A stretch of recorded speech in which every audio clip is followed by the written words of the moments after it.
Baik, Assalamualaikum warahmatullahi wabarakatuh. Apa kabar semuanya? Salam sehat selalu. Pada kesempatan kali ini kita akan melanjutkan video sebelumnya, di mana video sebelumnya kita telah mengaktifasi akun Belajar ID. Pada kesempatan kali ini, bagaimana kita memanfaatkan salah satu fitur dari akun Belajar ID, yaitu Google Meet. Ya, Bapak Ibu silahkan atau teman-teman silahkan membuka browser, baik itu Windows atau baik itu Google Chrome, Firefox ataupun browser lainnya yang biasa Bapak Ibu gunakan. Selanjutnya Bapak Ibu silahkan masuk ke meet.google.com. Ini adalah tampilan awal Google Meet, Bapak Ibu ya. Jika Bapak Ibu sudah login sebelumnya menggunakan akun Belajar ID, maka tampilannya akan seperti ini. Jika Bapak Ibu belum login, silahkan login terlebih dahulu menggunakan akun Belajar ID Bapak Ibu. Di sebelah kanan di sini ada dukungan dan masukan, ini kita abaikan saja. Selanjutnya di sini ada setelan, ya. Nah, jika Bapak Ibu baru menggunakan atau baru membuka halaman Google Meet, di sini akan diminta untuk mengizinkan atau allow penggunaan mikrofon dan kamera kita. Ya, silahkan pilih allow. Nah, maka akan muncul pop-up seperti ini. Nah, di sini Bapak Ibu, jika Bapak Ibu menggunakan beberapa mikrofon, silakan Bapak Ibu pilih ya mikrofon yang digunakan. Dan jika di sini ada muncul gelombang, di sini berarti suara kita masuk ke Google Meet tersebut. Selanjutnya Bapak Ibu di sini silahkan pilih speakernya atau keluarannya mau kemana. Jika Bapak Ibu menggunakan headset atau external speaker dan lain sebagainya, silahkan dipilih di menu speaker. Nah, di sini kita bisa uji untuk speakernya. Oke, itu untuk setelan atau pengaturan audio. Selanjutnya di sini ada pengaturan video. Nah, di pengaturan video di sini kita bisa memilih kamera mana yang akan kita gunakan. Di sini kebetulan saya menggunakan 2 kamera. Di sini ada kamera default atau kamera dari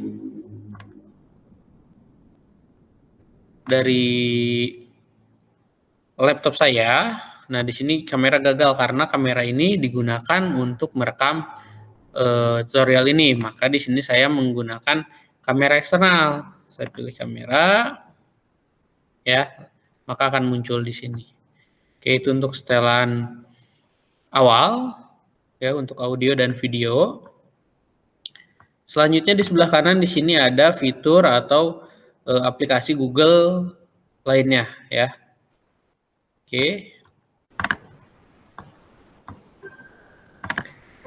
Baik, kita beralih ke sebelah kiri bawah. Di sini ada rapat baru, di mana di sini kita bertindak sebagai host. Di sini ada 3 fitur, ya. Pertama ada buat rapat. Jadi ketika kita buat rapat, maka otomatis misal kita sedang di luar, lalu misalnya kita mau membuat pertemuan pada jam 10, misalnya sekarang jam 9. Maka kita tinggal buat rapat, ya. Lalu kita copy linknya dan kita bagikan di grup. Jadi setiap saat kita bisa masuk untuk melakukan pertemuan. Nah, selanjutnya di sini ada mulai rapat insan. Nah, untuk mulai rapat insan di sini, jika kita ingin melakukan pertemuan secara mendadak, ya. Jadi tinggal kita buat langsung mulai rapat instan. Nah, selanjutnya di sini kita bisa menjadwalkan jadwal pertemuan kita itu di Google Calendar. Jadi mau kapan? Misal di sini kita buat judul pertemuan ke-1. Nah, kita pilih tanggalnya tanggal berapa, jam berapa, sampai dengan jam berapa. Atau bisa kita pilih sepanjang hari, jadi otomatis akan terbuka selama tanggal 23 tersebut. Dan apakah jadwal ini berulang harian, mingguan. Jadi ketika kita menjadwalkan harian, maka otomatis setiap hari di Google Calendar itu akan terjadwal untuk pertemuan tersebut. Lalu mingguan pada hari Jumat itu akan setiap Jumat, bulanan pada Jumat keempat, itu dalam 1 bulan 1 kali, atau pada tiap tahun pada tanggal 23, atau hanya setiap hari kerja saja. Atau kita sesuaikan ya di sini, ulangi setiap hari apa, berakhirnya itu sampai kapan, dan sebagainya. Ya, itu jika kita ingin membuat custom. Nah, maka otomatis di sini juga akan dibuatkan link untuk pertemuan tersebut. Ya, akan otomatis langsung dibuatkan link untuk pertemuan tersebut untuk nantinya kita bagikan kepada audiens kita atau kepada siswa kita. Oke. Misal kita simpan. Ya sudah, kita kembali lagi. Maka di sebelah kanan akan muncul setiap hari, di sini ada pertemuan ke-1 untuk hari Jumat. Seperti itu. Ya. Itu kalau misalnya kita buat tiap minggu, kita buat tiap hari, maka akan muncul jadwalnya di sebelah kanan. Selanjutnya di sini ada masukkan kode atau judul. Biasanya ini digunakan jika kita bertindak sebagai audiens. Ya, jadi ketika kita bertindak sebagai audiens, silahkan Bapak Ibu nantinya tinggal memasukkan judul atau kode dari penyelenggara tentunya. Nah, biasanya nanti ketika anak-anak mau join ke link kita, selain daripada bisa langsung menggunakan link, bisa juga memasukkan kodenya di sini. Itu sekilas tentang fitur atau layanan yang ada di Google Meet. Selanjutnya kita akan lanjut masuk ke menu apa saja yang bisa kita gunakan di dalam meeting tersebut atau di dalam pertemuan yang nantinya akan kita gunakan untuk pembelajaran.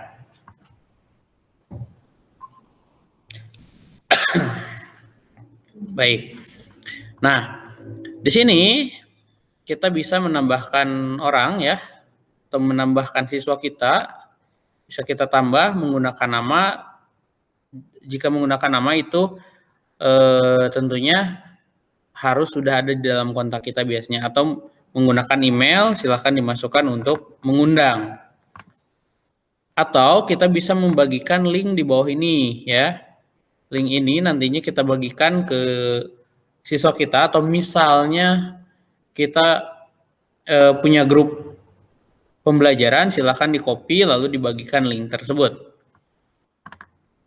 Nah, ini adalah tampilan pertama daripada Google Meet yang kita gunakan. Di sini ada mikrofon, tentunya di sini bisa kita gunakan untuk menonaktifkan dan mengaktifkan mikrofon. Lalu di sini ada kamera ya, di sini kita bisa gunakan untuk mengaktifkan ya jika kita dan menonaktifkan. Jika kita nonaktifkan maka akan hanya muncul foto saja kalau kita menggunakan foto, atau hanya inisial saja jika kita tidak menggunakan foto. Di sebelah kanan ya, di sini ada fitur raise hand. Fitur raise hand di sini digunakan bila mana kita ingin bertanya dan lain sebagainya. Ini bisa dicek di sini di partisipan, atau orang-orang yang tergabung di dalam pertemuan kita. Ketika kita mengacungkan tangan atau raise hand, maka kita akan muncul di sini. Ya, kita bisa turunkan itu untuk raise hand. Selanjutnya di sini ada fitur presentasi. Ya, fitur presentasi di sini jika kita bertindak sebagai host atau sebagai guru, ketika kita nanti mengajar, kita bisa menampilkan materi kita menggunakan fitur presentasi di sini. Nah, di fitur ini ada 3 option. Pertama, seluruh layar. Jadi apapun yang aktivitas yang ada di layar kita itu akan ditampilkan ke audiens. Selanjutnya ada jendela. Nah, jika jendela ini hanya menampilkan aplikasi apa saja yang akan kita share ke audiens kita. Misal PowerPoint, materi PowerPoint dan lain sebagainya. Selanjutnya di sini ada tab. Ya, jika kita hanya ingin share tab dari browser kita, salah satu tab dari browser kita. Nah, biasanya ini adalah fitur-fitur yang digunakan untuk presentasi. Selanjutnya di sini ada opsi lainnya, ya. Di sini ada papan tulis virtual jika Bapak Ibu ingin menggunakan papan tulis dan Bapak Ibu menggunakan tablet misalnya atau handphone yang touchscreen agar lebih mudah, itu bisa menggunakan fitur papan tulis dalam menjelaskan materi kepada siswa kita atau kepada audiens. Selanjutnya di sini ada rekam rapat, ya. Di sini ini adalah salah satu fitur di akun Belajar ID di sini. Jika Bapak Ibu menggunakan akun personal biasa, ini tidak ada fitur rekam rapat. Selanjutnya ubah tata letak, ya. Di sini ada otomatis, maka sistem akan otomatis mengatur atau tersusun. Di sini kita bisa atur berapa jumlah yang ditampilkan. Di sini bisa sampai dengan 49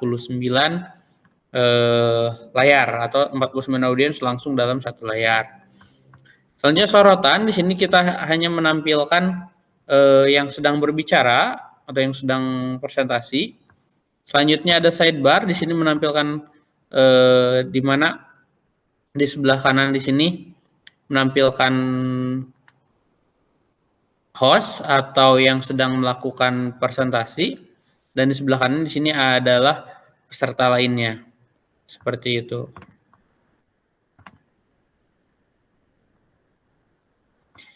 Oke. Selanjutnya di sini layar penuh untuk merubah dari tadinya tampilannya hanya browser, lalu kita tampilkan secara penuh. Oke. Selain daripada itu, di sini ada opsi, ya, untuk latar belakang jika Bapak Ibu ingin merubah background-nya. Ya, Bapak Ibu bisa merubah background, misal seperti ini. Atau Bapak Ibu bisa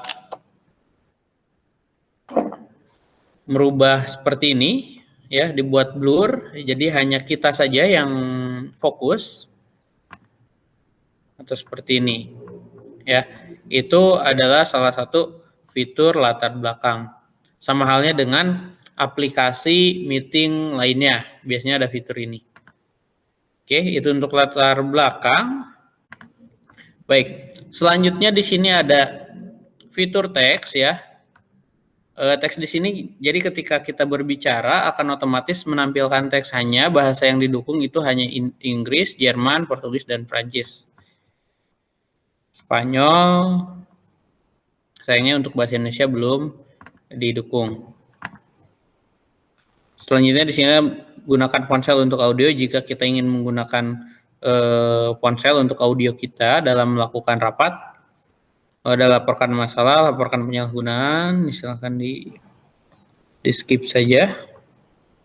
Pemecahan masalah dan bantuan jika kita kesulitan, ya.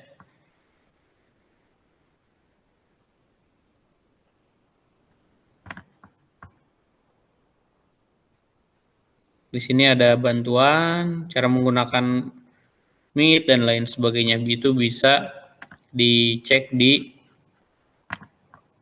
pemecahan masalah dan bantuan. Selanjutnya di sini ada setelan.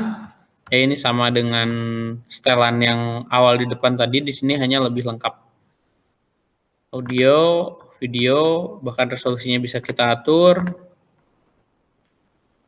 Lalu ada kontrol penyelenggara dan lain sebagainya. Oke, lalu di sebelah kanan di sini ada untuk menutup atau mengakhiri dari pertemuan ini. Sebelah kanan di sini ada detail rapat, ya. Dari mulai info untuk mengaksesnya bisa disalin info tersebut dan dibagikan kepada siswa kita atau audiens kita. Lalu di sini ada fitur tampilkan semua orang atau misalnya partisipan yang masuk ke pertemuan ini. Di sini kita bisa mute atau membisukan semua orang dan yang berbicara hanya kita saja. Kita bisa menambahkan di sini, lalu di sini ada kontrol penyelenggara di mana di sini kita bisa mengontrol bagikan layar audiens kita. Jadi biasanya jika kita melakukan pembelajaran untuk bagikan layar di sini dinonaktifkan karena dari pengalaman kadang siswa kita itu ada yang iseng-iseng untuk mencet tiba-tiba membagikan layar dan lain sebagainya. Nah, bila mungkin jika kita melakukan pembelajaran dan kita memberikan tugas kepada siswa kita untuk melakukan presentasi, mungkin kita bisa mengaktifkan fitur ini. Kirim pesan chat di sini ya bisa kita aktifkan dan nonaktifkan. Di sini kita bisa lihat semua kontrol untuk kita ya sebagai host. Di sini akses cepat, jika dinonaktifkan penyelenggara harus bergabung terlebih dahulu, hanya orang yang diundang dan lain sebagainya. Lalu di sini sama ya, izinkan siapa saja yang layar, lalu kirim pesan.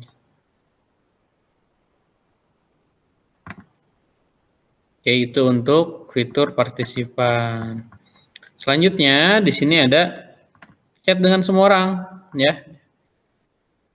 Di sini kita bisa mengizinkan semua orang untuk mengirimkan chat, maka nanti akan ditampilkan di sini.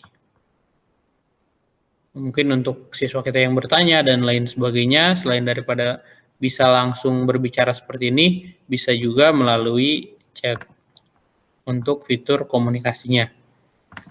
Kalau di sini ada aktivitas ya, di sini ada papan tulis virtual, jadi kita bisa menggunakan papan tulis yang tadi saya sampaikan, di mana biasanya ini menggunakan aplikasi Jamboard.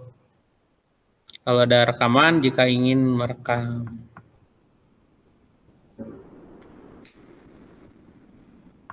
Di sini kontrol penyelenggara ya untuk akses cepat di sini. Jadi ketika siapa saja yang kita berikan link, maka otomatis dia akan langsung masuk. Nah, jika kita matikan pengguna di sini, jadi siapapun harus meminta izin untuk bergabung. Seperti itu. Ya. Nah, kembali lagi di aktivitas, di sini ada papan tulis virtual, lalu ada rekaman. Jadi sebetulnya ini adalah salah satu trik untuk Bapak Ibu sebagai guru, di mana kita bisa membuat video pembelajaran. Video pembelajaran menggunakan Google Meet dengan fitur rekam di sini. Nah, kita mulai rekam. Maka semua aktivitas yang dilakukan pada pertemuan atau pada pembelajaran dengan siswa kita ini akan terekam di sini ya.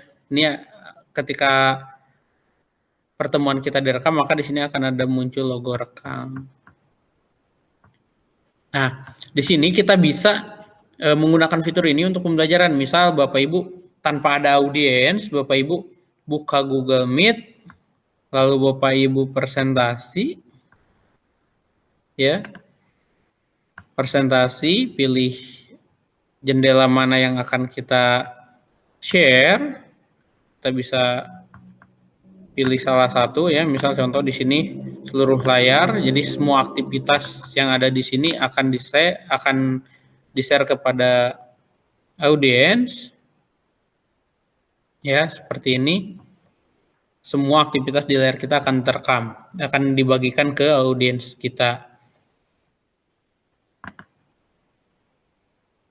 Nah, atau misalnya Bapak Ibu menampilkan contoh misal di sini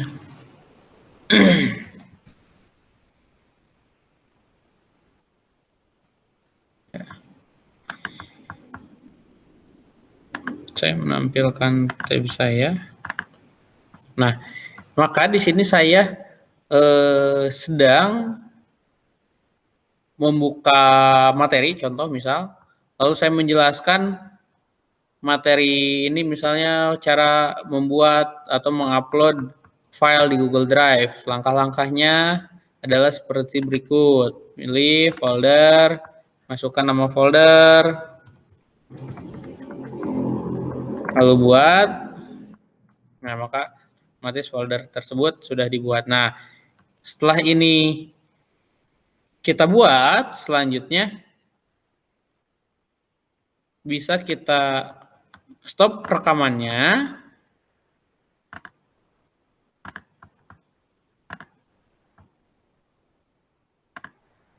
Nah, maka hasil rekaman daripada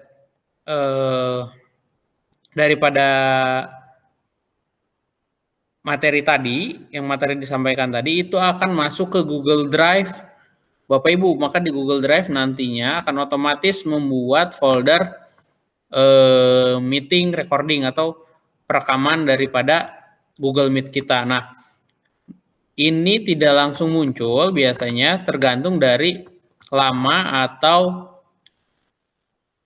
cepatnya video kita. Seperti itu. Jika durasinya semakin panjang, maka akan semakin lama. Nah, tapi nanti akan otomatis masuk ke Google Drive. Dan di mana Google Drive kita adalah unlimited. Jadi walaupun Bapak Ibu membuat video pembelajaran sebanyak apapun, semuanya akan tersimpan di Google Drive. Ya, untuk mengakhiri tinggal kita pilih tutup panggilan. Nah, itu saja sedikit tips dan trik dalam menggunakan Google Meet di pembelajaran. Mohon maaf jika banyak salah-salah kata.